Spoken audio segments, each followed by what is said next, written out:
Bismillahirrahmanirrahim. Assalamualaikum warahmatullahi wabarakatuh. Selamat malam semuanya, Ibu dan Pak sekalian. Assalamualaikum warahmatullahi wabarakatuh. Waalaikumsalam malam Pak.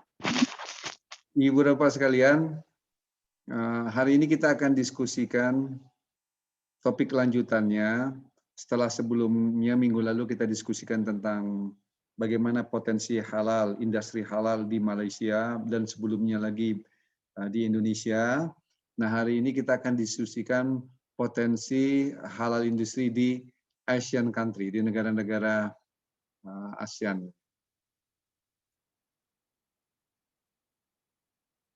Baik, Ibu Bapak, saya skip yang introduction-nya. Sebentar.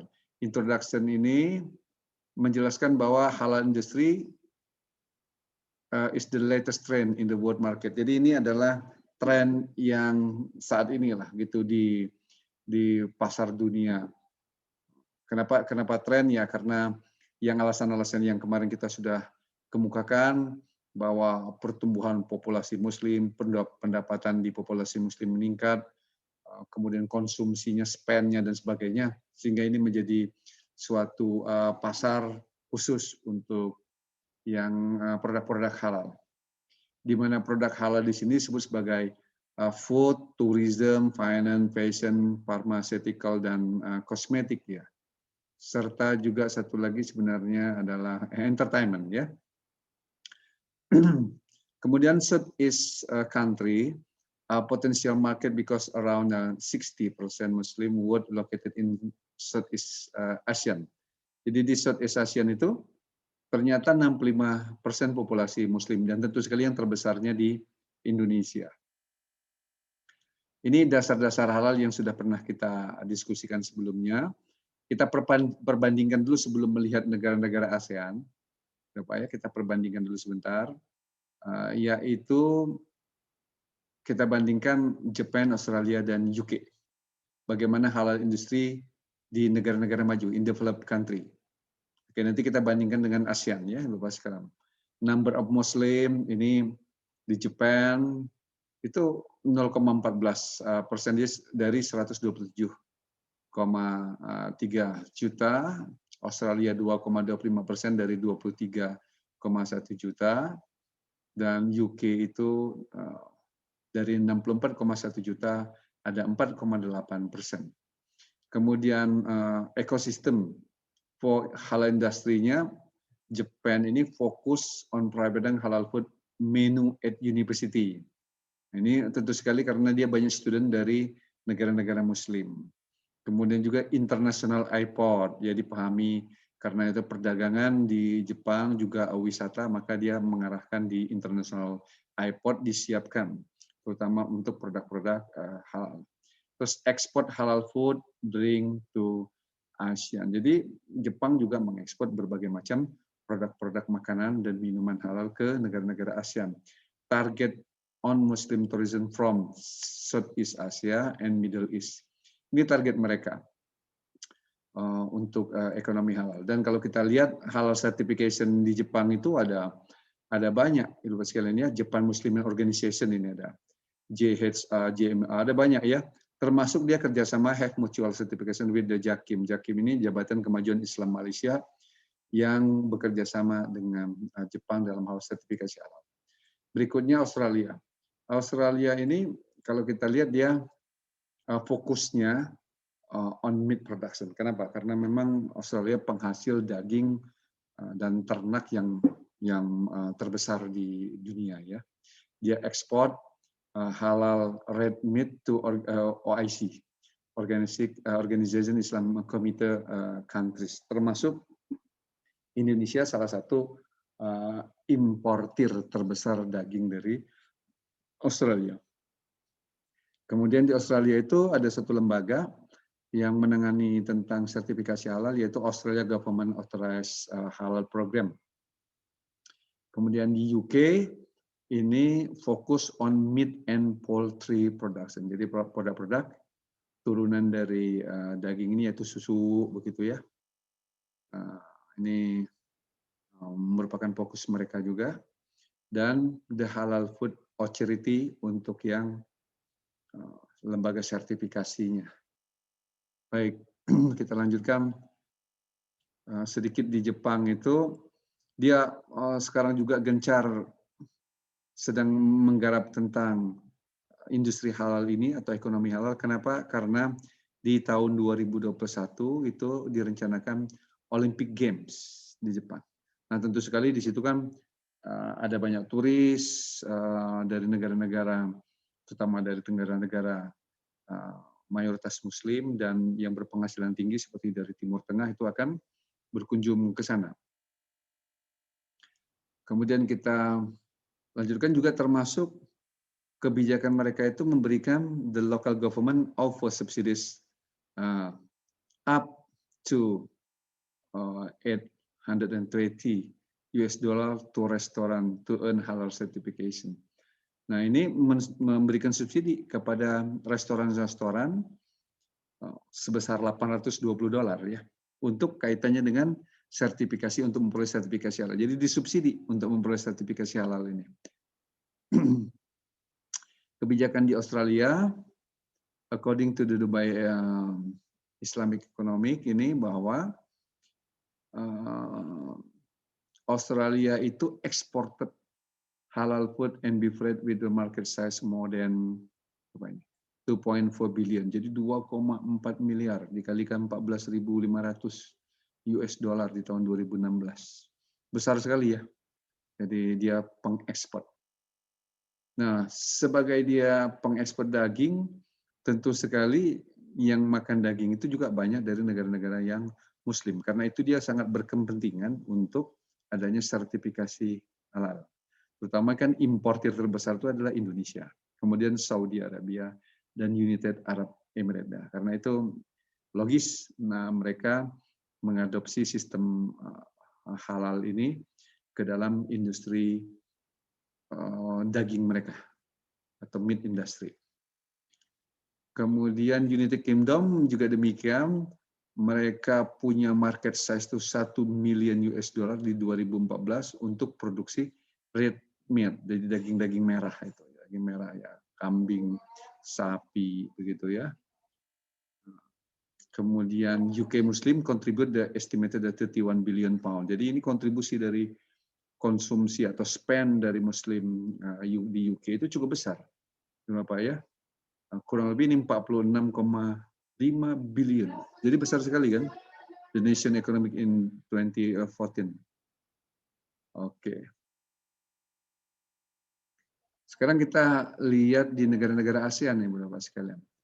Kita punya di ASEAN ini ada 10 negara yang tergabung. Dan kalau kita lihat data tahun 2017 ini Bapak sekalian ya, itu populasi Muslim yang paling besar berada di Indonesia, 230. Waktu itu populasi Muslim itu populasi di Indonesia itu 263 juta. Kalau sekarang posisi sensus 2021 sekarang ini atau 2020 kemarin sensus itu ada yang ingat berapa total penduduk Indonesia? Di angka berapa? Total sensus kemarin itu? Ada yang tahu? Berapa ada yang tahu total sensus Indonesia di 2020? Sebesar 200. Ada yang tahu? Berapa? Pak Awal tahu Pak Awal? Pak Awal? 270. Nah, 270 ya, Bu siapa ya? Bu Nisa. Nah, 270. 270 kan? 270 juta. Dan tetap memegang rekor yang dominasi atau populasi yang lebih banyak adalah populasi wanita di Indonesia ya. Populasi wanita itu di Indonesia. Baik. Yang kedua, jumlah penduduk Muslim terbesar adalah di Malaysia. Dan yang ketiga itu adalah Filipina. Ini 3 besar di ASEAN. Nah, yang lainnya kalau kita lihat kan juga populasi Muslim itu ini ada berapa lagi ini 3 juta untuk di Thailand 3.300.000, kemudian urutan yang lainnya Seperti di Brunei itu 78% ya Muslim, Kamboja 304, ya dan seterusnya.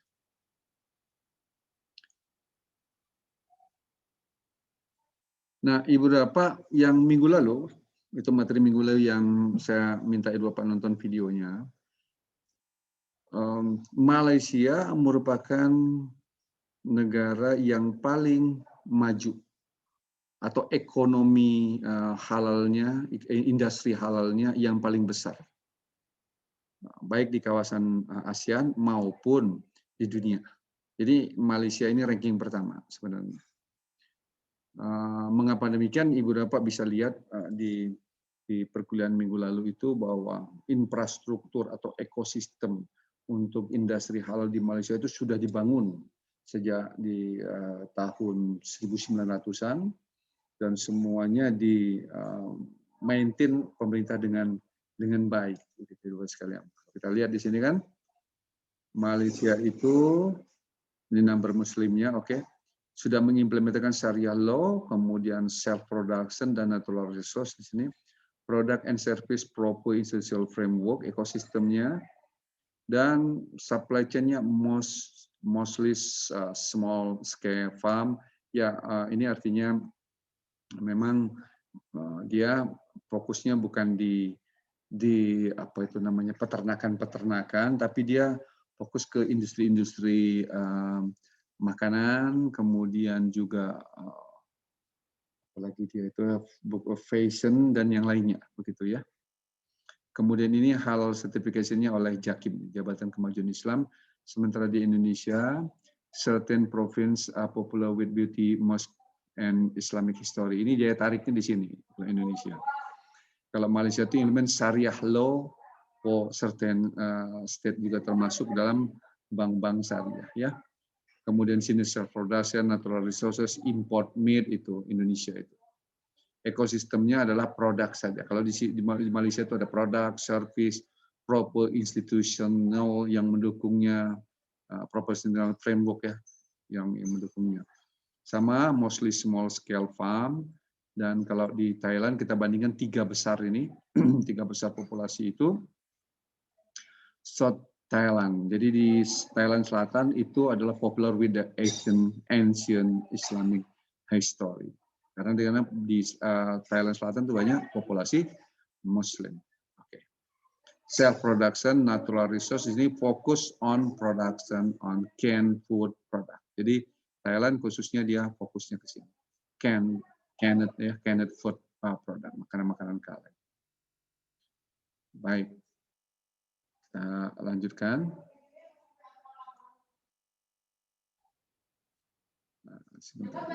Kita lihat satu persatu. Di Malaysia, mereka menjadi hub for Islamic finance. Malaysia itu, baik sekalian ya. Dan Malaysia is expanding its halal industry into the other sector such as Islamic tourism and halal food. Jadi dia selain mengklaim sebagai hub for Islamic finance juga unggul di sini. Tourism dan halal food ini Malaysia unggul ya, baik sekalian ya. Dan strong platform for halal industry, jadi suatu ekosistem yang baik mendukung di Malaysia itu adalah adanya workshop and education to produce compatible the human resource atau HR ini itu di-manage oleh suatu lembaga di Malaysia yang memang ditugaskan oleh pemerintah, HDC yang mengelola tentang industri halal, sampai juga mengelola kawasan-kawasan khusus atau yang disebut sebagai halal park industry. Ada 24 kawasan khusus industri halal yang dikelola oleh HDC tersebut. Berbeda dengan Indonesia, akan ada 5 yang sedang ya baru berjalan lah begitu ya. 5 kawasan industri yang berkaitan dengan halal industri ini sedang dalam tahap pengembangan. Kalau Malaysia sudah jalan 24. Juga adanya Malaysia International Halal Showcase MIHAS ini yang selalu mempromosikan produk-produk halal serta World Halal Conference. Sehingga mereka maju sekali dalam hal industri halal ini. Kemudian kalau Indonesia, based on 2013, Indonesia the highest country Muslim, jadi memang konsumsinya yang besar Indonesia itu. Jadi kita ini, kalau Malaysia tadi mereka ekspor dan menjadi hub finance, kalau kita ketinggalan karena kita di sini adalah food konsumsinya yang besar.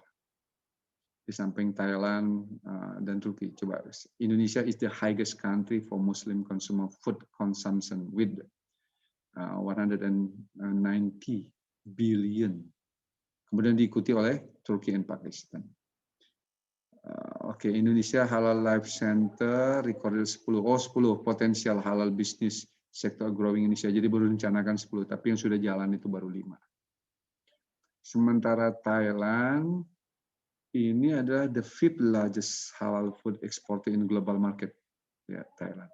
Jadi ada banyak produk-produk halal yang diekspor dari Thailand. Mereka termasuk urutan 5 besar. Food processing is the core strength of Thai industry, terutama makanan-makanan yang diproses, yang dikalengkan, plastik dan yang lain, bentuk-bentuk yang sudah processing lah, begitu makanannya. Oke. Kemudian kita lanjutkan ya. Nah, untuk negara-negara lain ya seperti Brunei Darussalam, Vietnam, Kamboja, Filipina, ini memang tadi populasinya tidak begitu besar. Dan kalau Singapura memang mungkin karena populasi muslimnya sedikit juga dia jadi tidak memfokuskan ke sektor halal ini. Tapi juga adalah kontribusinya terhadap ekonominya cuma tidak besar. Mereka fokus ke sektor yang lainnya. Gitu. Nah, Ibu dan Bapak sekalian, sebentar ya, Bapak sekalian. Oke, sekarang saya mau tanya kepada Ibu dan Bapak sekalian. Kira-kira kalau Indonesia ini kan sebagai importir yang besar dalam hal daging gitu ya. Padahal di sisi lain, kalau kita lihat Indonesia ini sebenarnya dari Sabang sampai Merauke itu dari segi tumbuh-tumbuhannya, dari artinya pakan ya, pakan untuk makanan itu, pakan untuk binatang ternak itu sangat memungkinkan sekali. Dan kalau kita lihat di Sumatera itu daerah yang kepadatan penduduknya kan masih sedikit. Kalimantan juga demikian. Sulawesi, Irian juga demikian, tidak sepadat Pulau Jawa. Nah, tetapi mengapa ironisnya ini ya, daerah-daerah yang tadi saya sebutkan itu punya potensi besar untuk mengembangkan sapi, tidak bisa, dan kita importir terbesar. Nah, jadi saya ingin tanggapan ini dari Bapak, mengapa kira-kira hal itu bisa terjadi ini? Kurang dukungan mungkin Pak dari pemerintah Pak. Nah, gimana Pak Depi? Menurut Pak Depi? Dukungan mungkin Pak dari pemerintah. Kurang apa Pak Depi? Pembinaan. Pembinaan. Misalkan bagaimana cara mengelola misalkan untuk peternakan sapi secara modern gitu Pak. Kan selama ini masih tradisional apa ya kalau di kita tuh kan? Tradisional ya. Tradisional. Oke. Mungkin Pak. Oh ya, jadi artinya support atau dukungan pemerintah dan pembinaan yang masih kurang kalau di Indonesia itu ya. Oke. Yang betul, lainnya Pak. Punya pendapat?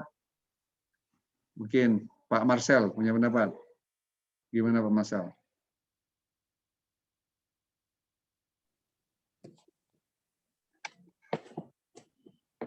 Ya kurang lebih dari pemerintah lagi Pak, balik lagi Pak. Soalnya kan masyarakat kan mau ekspor lebih kan harus izin pemerintah. Nah, ini masalahnya boro-boro mau ekspor Pak. Kalau produksi dalam negeri itu aja minus sekian puluh ribu ton, bisa lihat statistiknya Pak. Sehingga kita itu impor paling besar di dunia itu, impor sapi paling besar di dunia dari Australia.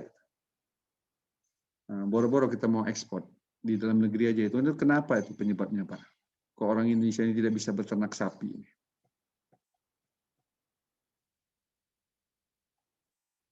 Gimana menurut pendapat Pak Marcelino? Kok nggak bisa beternak sapi ini?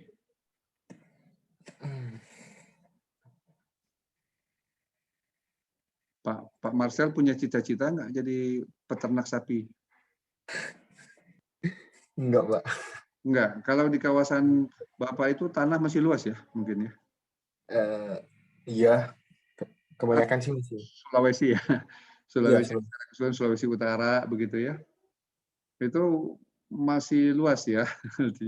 Tapi iya, kenapa kok kita tidak bisa beternak sapi dengan baik gitu ya? Untuk kebutuhan dalam negeri aja sudah minus sangat besar sekali.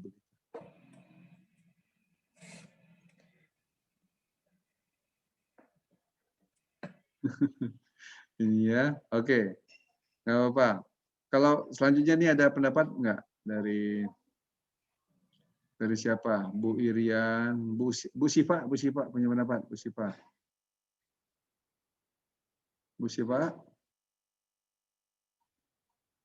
Bu Siva, Iya, Pak. punya pendapat.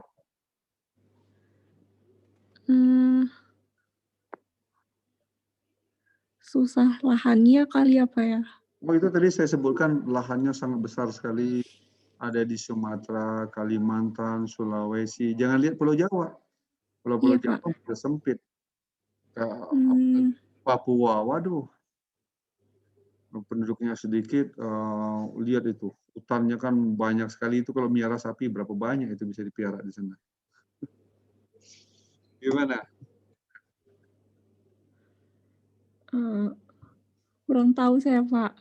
Belum tahu ya. Bahan makanannya mungkin, Pak. Nah, Yang nggak sama kayak di Pulau Jawa. punya sapi nggak? Di Jawa, Pak. Di rumah. Punya? Orang tua punya. Oh, di mana tuh? Di daerah Ujung Genteng, Pak. Ujung Genteng di Sukabumi. Sukabumi. Oh, iya. Iya. Berapa banyak sapinya? Wah, saya kurang tahu sih. Yang Ada ngolah 10. soalnya papa saya. 10 ada? 10 ada? Atau kurang ya? Iya. Oke. Kurang lebih 10 mungkin, Pak. Oke. Nah, jadi kalau di Indonesia itu 10 itu sudah banyak. Jadi ada yang punya sapi 1, 2 begitu ya. Nah, kalau Iya, di Pak. Australia itu satu orang punya sapinya ribuan. Jadi memang peternakannya modern. Sapi itu. Jadi juragan-juragan sapi itu punya peternakan sapi yang luas-luas, banyak begitu. Dan dikelola dengan baik, dengan teknologi yang baik. Jadi kekurangan kita adalah satu tadi ya setujulah ekosistemnya dari satu dukungan dari pemerintah yang masih kurang begitu. Yang kedua juga pengetahuan atau teknologi kita dalam mengelola sapi juga tidak baik, dan kalau di Jawa itu sudah tidak memungkinkan untuk dalam jumlah besar begitu karena lahan terbatas, tapi di luar Jawa juga demikian. Jadi belum ada pengusaha yang khusus investasi ke sana kelihatannya. Investasi ke sapi ini. Itu yang mungkin dikaitkan juga dengan penyediaan supply chain-nya ya, supply chain dari pakannya ini yang mungkin perlu dukungan juga ini. Artinya apa ya? Kalau sapi kan butuh padang rumput ataupun pakan yang luas. Nah, itu kan perlu ada perkebunan juga untuk apa itu namanya pakannya misalkan dan yang lainnya. Nah, itu belum bisa dikelola dengan baik mungkin ya di Indonesia. Sehingga kita jadi pengimpor sapi terus-terusan. Oke, Ibu dan Bapak. Nah, Ibu dan Bapak, berikutnya di bagian akhir ini, bagian akhir, ya Ibu Bapak, bagian akhir, ini ada tugas ya Ibu Bapak. Tugasnya begini Bapak. Browsing the internet, maksudnya browsing di internet, itu Bapak sekalian, di Google gitu, browsing saja. Kemudian terkait dengan publikasi atau paper halal logistik. Boleh di Brunei, Kamboja, Singapura, Indonesia, Malaysia, dan sebagainya. Kemudian, Ibu dan Bapak dari paper yang diperoleh tadi itu coba dikompres atau diringkas menjadi 5 halaman untuk menjelaskan ini latar belakangnya, hasil penelitiannya apa, dan kesimpulannya apa. Begitu. Jadi 5 lembar. Nah, papernya itu bisa dicari di Google, Ibu Bapak. Misalkan begini, nyarinya di Google itu ya. Ibu Bapak bisa googling.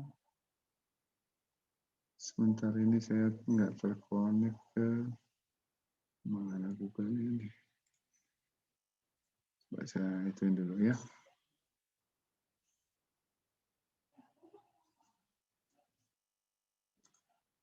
Nah, ini ya, saya tunjukkan.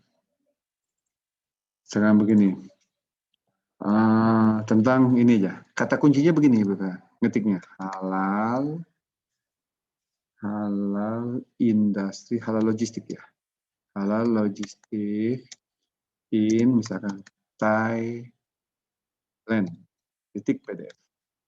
Itu kata kuncinya. Halal logistik in Thailand, titik PDF. Maka di sini akan muncul beberapa riset. Ini yang maksud saya paper. Nih, development of halal logistic in Thailand. Halal logistic role for issue challenging. Kemudian bisa nanti halal logistik in Malaysia. Oke, Malaysia ini maksudnya ya. Nah, ini banyak riset-riset yang berkaitan dengan halal logistik di Malaysia. Jadi kata kuncinya cukup diketik ini aja, ya Pak. Halal logistik in Malaysia. Nanti bisa dilihat riset di sini misalnya. Nah ini di ResearchGate. Tuh, ini yang maksud saya paper. Ya, ini sebuah paper. Kan bisa di-download nih. Public folder nggak bisa di-download. Oke, kemudian ya diringkas menjadi 5 halaman. Ada pertanyaan tentang ini? Pak Awal? Bisa dengar Pak Awal? Pak Awal? Dengar Pak Awal? Tentang tugasnya ini bisa Pak Awal? Jadi ini contohnya ya. Iya kan? Jadi tadi saya bilang Ibu dan Bapak di Google tadi nanti ini aja. Googling aja nih. Kata kuncinya ini halal logistik in Malaysia, halal logistik in Thailand, halal logistik Indonesia dan seterusnya. Nah, masing-masing orang satu saja. Masing-masing orang satu saja kemudian diringkas menjadi 5 halaman. Nah, Ibu dan Bapak, saya kira demikian perkuliahannya Ibu Bapak sekalian ya. Oke.